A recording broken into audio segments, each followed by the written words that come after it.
We've all heard it before. That was a good dude, man. And she let him get away. Or main man, Slim, he lost her, man. She was a good woman. The question is, just because you're good,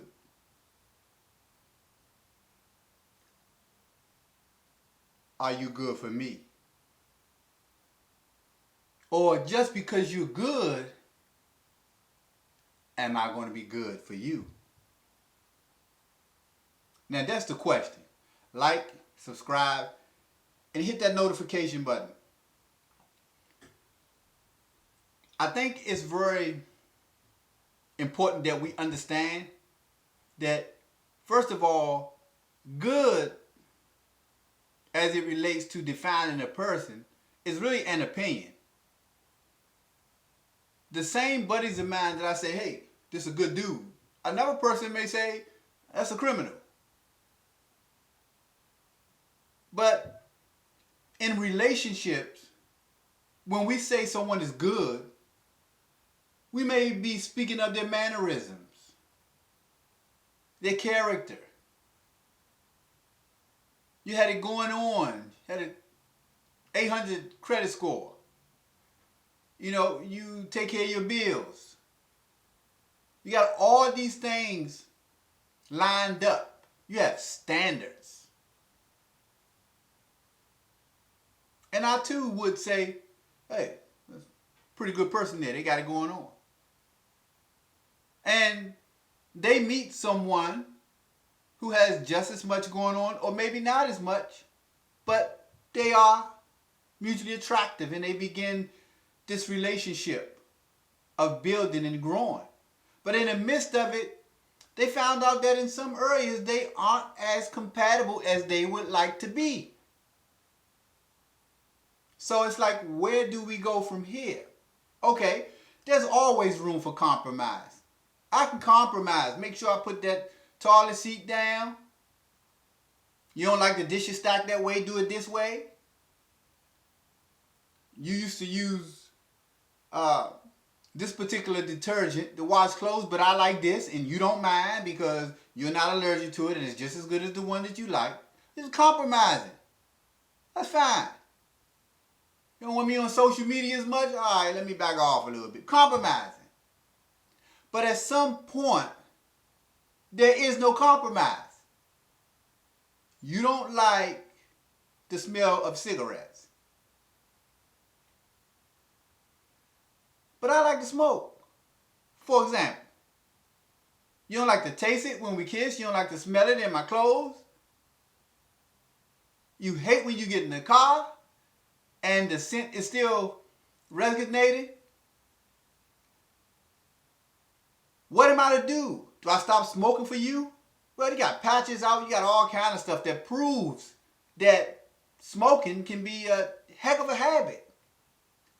And I'm really supposed to just stop smoking for you. Newsflash. All this talk about if a man love a woman, he'll change for her. Or even vice versa.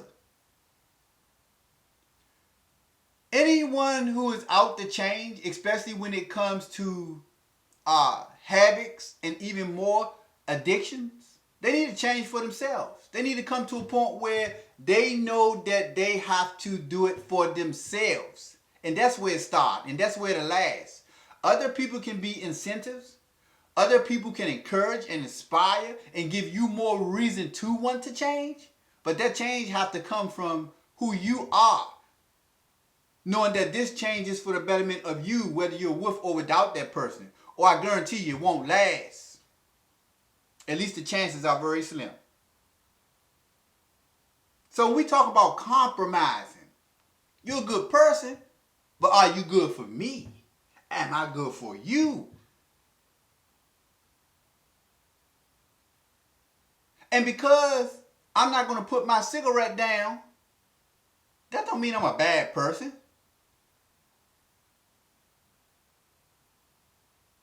Where'd that come from? You want to walk out my life because I won't put the cigarette down and I'm a bad person for letting you get away. I'm not promoting smoking here now, but I'm trying to make a point. For example, I love dogs all my life. As young as I can remember, a little kid playing in the dirt. I had stray dogs. I fed them food. I snuck out the house. They walked me to school. They was outside of school at 3 o'clock, walking me home. I've had many dogs at one time. Some I kept in other people's houses. You know, I built stuff outside for them to sleep in. To this day, I still love dogs. I don't care how good a woman's credit score is. I don't care if she owns her own house, she has her own business. And I don't care how beautiful she is. If she don't like dogs, we have nothing coming. Because if I'm ever asked to choose between that person and my dog, he ain't got nothing coming. Ask some of my exes. So we have to be careful when we judge people, when we're on the outside looking in, and we feel like one person was this good person and the other person let them get away. What would be bad is that a person who fakes. That person who fakes, like, for example, they're going to stop smoking. That person who goggles with Listerine before they come in the house and try to spray the scent out of their clothes before they meet up with their partner. That's the deception. That's the lies. And they try to stay for whatever the benefit is at that time. You might have someone that's very religious. Another person that not necessarily they don't believe in God. And they may even go to worship, wherever that may be for each person. Before they met that person, they was going to worship, and they'll go with the person. But they got a little freaking nature in them. They like to do some things, explore a little bit in the bedroom. But the person that may be more religious, with that. So do they stay, and the person who wants to do other things have to compromise and live with that? Or is that going to make the relationship somewhat vulnerable and make this person tempted to go out and do these things with other people? So do we say, look, we just can't make this thing mesh. We can't do that. Because I'm not going to change over here. I'm keeping it real with you. And you're not going to change over there. Respect, keeping it real. So we can't mesh. But when we compromise, yeah, we can mesh. So, do we fake it just to make it? Only to give someone a bad relationship or a bad marriage down the line when we already see this coming because we know what our intentions are if we don't know nothing else? Or do we man up and woman up and say, you know what? I don't think that's going to work. I don't think this going to work. Like, that's keeping it real. And when you have emotions already kind of flaming up and, you know, they're involved, that's not always easy. But out of respect for yourself and that person, you have to keep it real. If you're not compatible, you're just not compatible. No matter how it looked from the outside looking in. Those people out there may not be living with that person you're living with. They're not having the intimate conversations that you all had. So we have to get to a point where we understand not only that just because we're attracted to each other and we have a few things in common, a few hobbies in common and so forth and so on, but that, hey, when it all boils down, this is who I am. And if that's who you are and we can find a way to mesh this thing together, that's what's up. But if we can't and it just won't fit,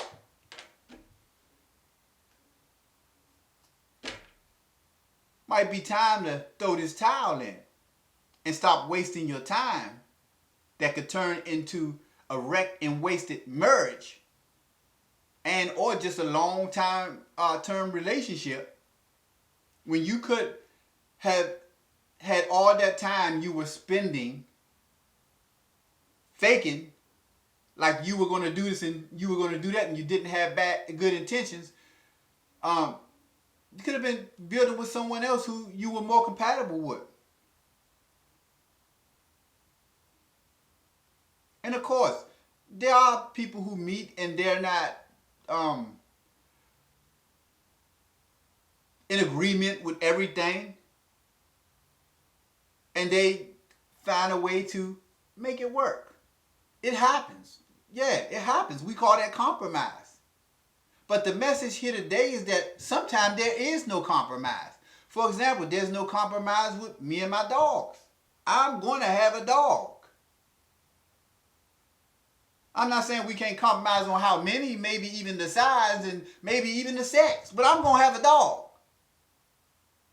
A woman may say, I'm going to be on social media. This is what I like. Dude, like, yeah, but them dudes, they all in your message. I know some of them sending you them dick pictures, all that. Do you really put your social media down? So it's a matter, again, of us seeing where we can compromise and does that fit? The guy's on a dance floor enjoying himself, but you don't like to dance. She like to take a couple pulls. I mean, it's legal in this state. I mean, what, I go to work every day? She doing everything right. Just take a couple pulls every now and then. Throw something back. But he like, nah, we ain't smoking no weed. Nah, I ain't with that. Nah, like, I don't want my girl smoking no weed. Do she really stop smoking the weed though? I'm just saying. And so all you who say, well, if you love her enough, you'll let the dog go. You love her enough, you let the cigarette go. You love him enough, you'll let the weed go. You love him enough, you let the drink go. Love her enough, you get off the dance floor. Well, I love myself too. And I like this. And if it's doing any harm, it's doing it to me. And if you're concerned about my health issues, because that's going to affect our union, you lose a husband early, or he bump into somebody's behind on the dance floor and you swear that was some kind of sneak. If you're concerned about all that, again, it don't fit. The person has to want the change for themselves. You can be an incentive, you can encourage, you can inspire, but they have to want it for themselves. Other than that, there's a great chance that it won't last. There's a great chance that it won't be sincere. Break the cycle.